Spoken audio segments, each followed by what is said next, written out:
এখন আমরা আছি হরিদ্বারে এবং এখানে এসে হয়ে গেছে একটি স্ক্যাম। যারা কেদারনাথ ট্যুর করতে যাচ্ছেন এবং কেদারনাথ ট্রেক করবেন এবং বদ্রীনাথ যাবেন, চারধাম যাবেন, যারা রেজিস্ট্রেশন করেননি তারা এই ভিডিওটি শেষ অবধি দেখুন এবং বন্ধু বান্ধবদের কাছে এই ভিডিওটিকে শেয়ার করুন। কারণ এখানে এই হরিদ্বারের যে রেজিস্ট্রেশন কাউন্টার আছে সেটা হচ্ছে ঋষিকুল গ্রাউন্ডে এবং এখানে হয়ে গেছে স্ক্যাম। কীরকম ধরনের স্ক্যাম? পুরো ইন্টারনেট এবং সব জায়গাতে বর্ণনা করা আছে যে 24 ঘন্টা কাউন্টার খোলা, 24 ঘন্টায় রেজিস্ট্রেশন হবে, কিন্তু না, অ্যাকচুয়ালি সেটা নয়। কাউন্টার 24 ঘন্টা খোলা কিন্তু রেজিস্ট্রেশন কিন্তু 24 ঘন্টা হচ্ছে না। সকাল 7টা থেকে রেজিস্ট্রেশন শুরু হচ্ছে, যতক্ষণ অবধি স্লট খালি থাকছে ততক্ষণ অবধি কিন্তু রেজিস্ট্রেশন হচ্ছে। যেমন গতকাল বিকেল অবধি রেজিস্ট্রেশন হয়েছে, আমরা রাত্রেবেলা এসেছিলাম 10টার সময়, এসে দেখি স্ক্যাম হয়ে গেছে, কেউ নেই। কারণ কি? কারণ রেজিস্ট্রেশন হচ্ছে না, কারণ রেজিস্ট্রেশন স্লট শেষ, রেজিস্ট্রেশন শেষ।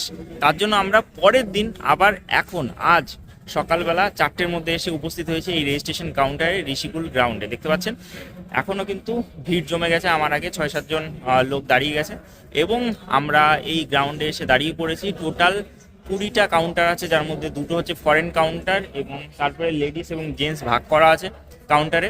আপনারা আধার কার্ড নিয়ে এখানে দাঁড়িয়ে পড়বেন, মোবাইল নাম্বার, মোবাইলটা সঙ্গে রাখবেন, তাহলে সুবিধা হবে। ওটিপি আসবে এবং আপনার রেজিস্ট্রেশন কমপ্লিট হবে। এখানে ছবি তোলা হবে এবং ছোট্ট একটি পার্চি দেবে। তো স্ক্যাম যাতে না হয় তার জন্য এই ভিডিওটি আপনার সেই বন্ধু বান্ধবদের কাছে শেয়ার করুন যারা কিন্তু এই কেদারনাথ ট্যুর করতে চাইছেন